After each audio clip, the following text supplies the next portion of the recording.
जय हिंद दोस्तों।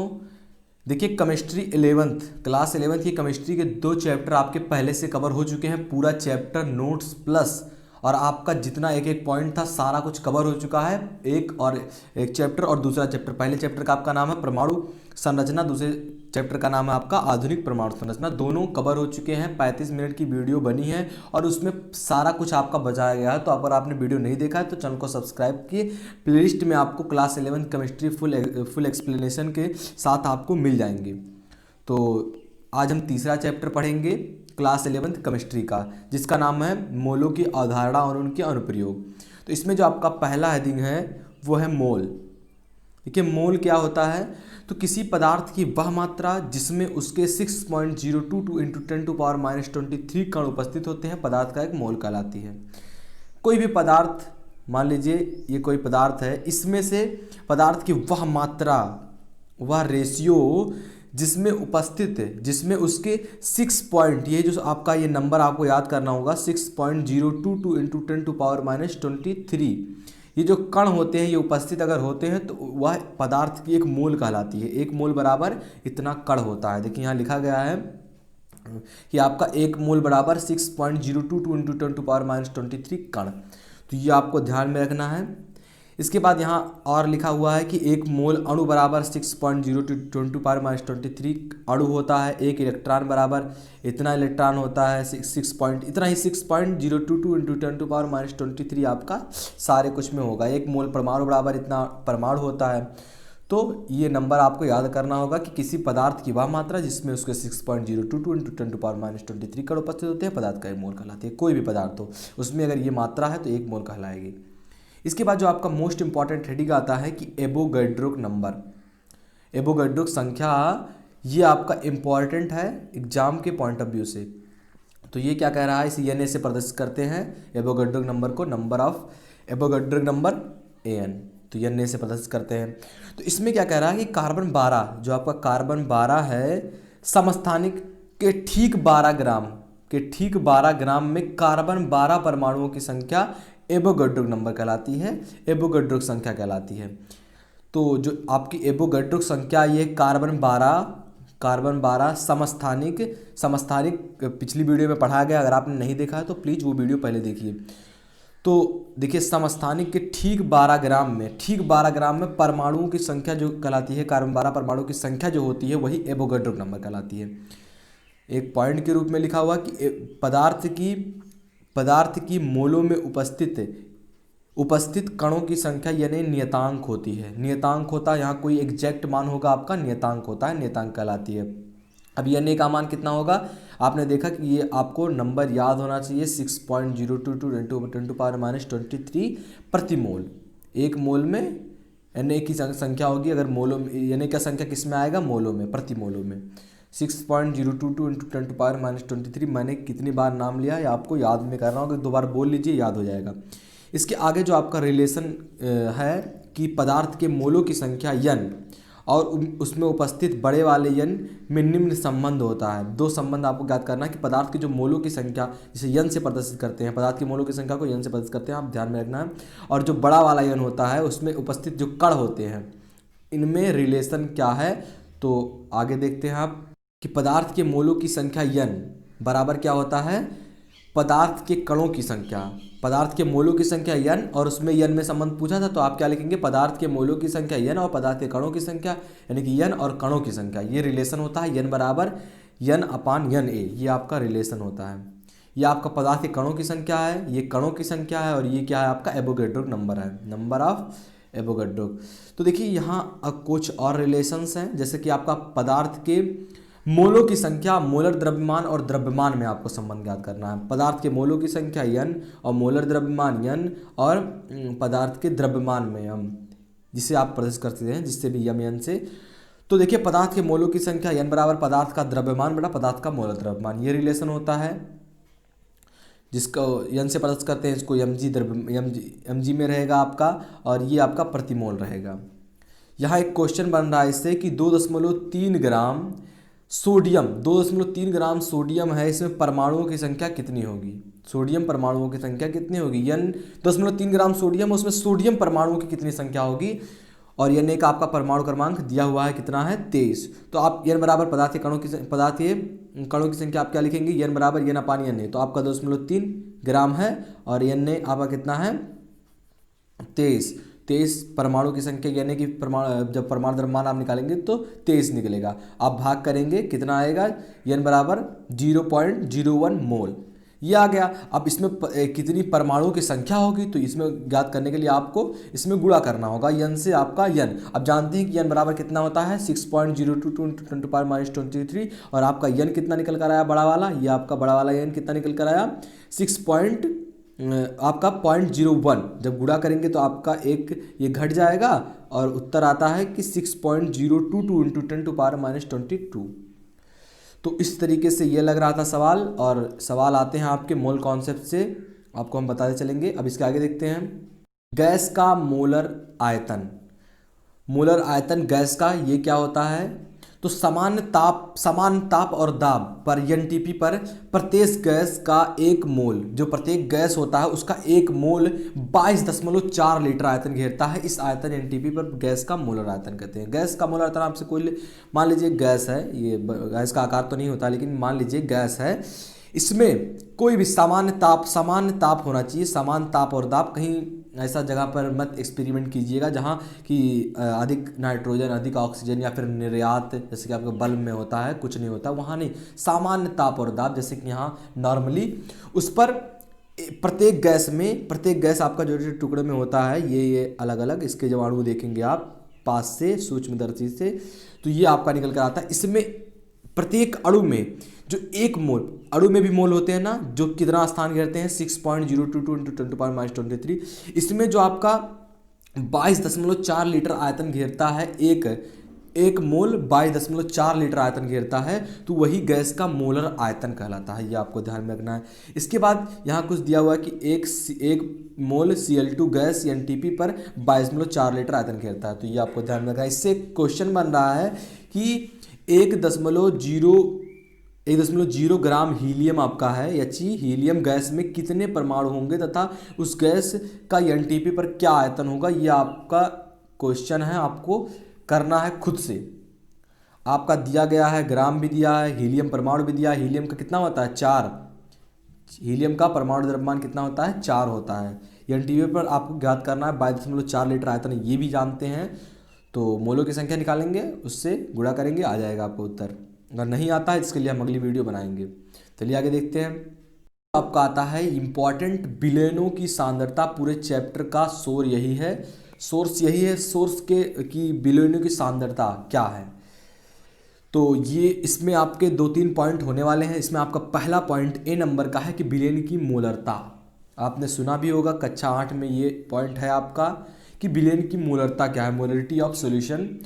तो आपका इसका जो आंसर होगा क्या होगा, 1 लीटर बिलियन में बिलियन भी लेके मोलों की संख्या बिलियन की मोलरता कहलाती है। समझते हैं ये बिलियनता क्या है। तो देखिए एक बॉक्स लीजिए, समझ लीजिए एक जग ले रहे हैं जो कि दिख रहा है और वो कांच का जग है। इसमें आप इतना जल भरे हैं, तो ये जो जल आपका क्या है बिलियन है। जल तो आप जानते हैं ना, ये आपका क्या है बिलियन, जल तो आपका बिलियन है। और इसमें मान लिया 10 ग्राम 50 ग्राम सोडियम या फिर कोई और घोल दिए, तो ये जो घोलते हैं 10-15 ग्राम अलग से लाकर, वो आपका क्या कहलाएगा बिलियन। ये आपका बिलियन है, ये आपका क्या हो जाएगा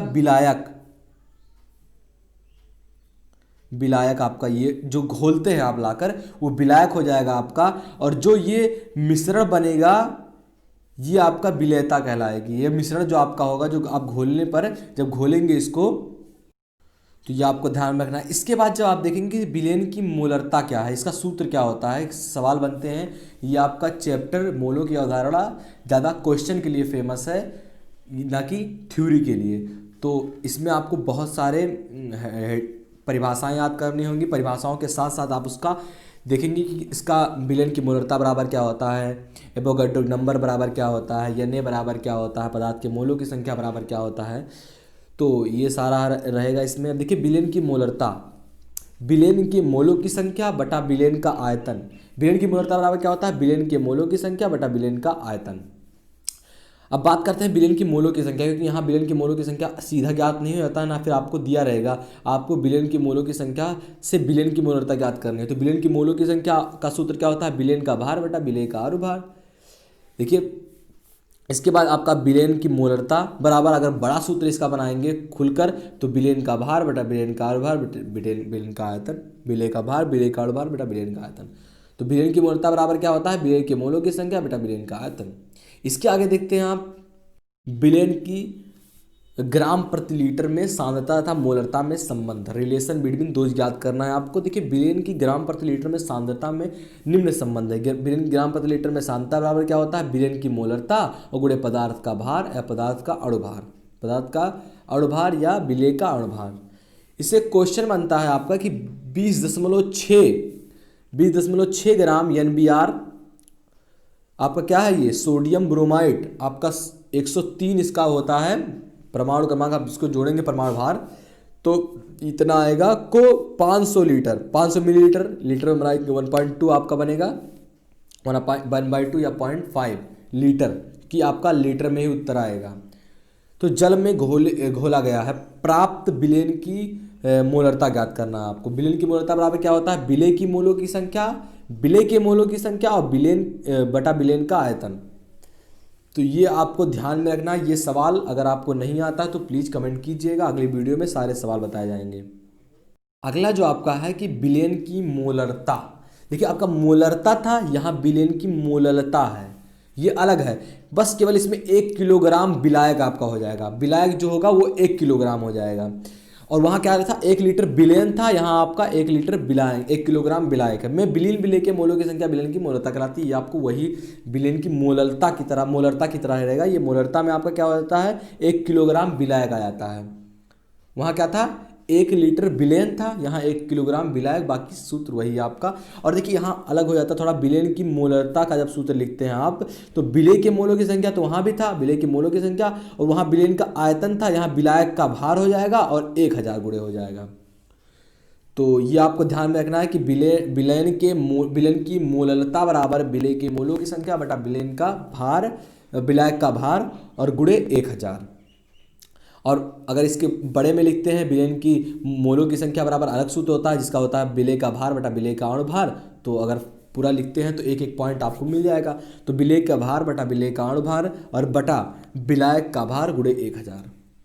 इससे जो सवाल आपका बनता है, एक लवण का अणुभार 30 है, एक लवण है कोई भी हो उसका अणुभार 30 है, तो लवण की 3 ग्राम मात्रा जल में, मात्रा 250 ग्राम जल में विलीन है। विलेन की मोलरता ज्ञात करना, आपको मोलरता ज्ञात करना है। तो विलेय के मोलों की संख्या और विलायक का भार, और आपका विलायक का भार देखिए 3 ग्राम यहाँ दिया गया है, लेकिन 3 ग्राम आपका विलायक का भार 250 ग्राम है, 250 ग्राम है।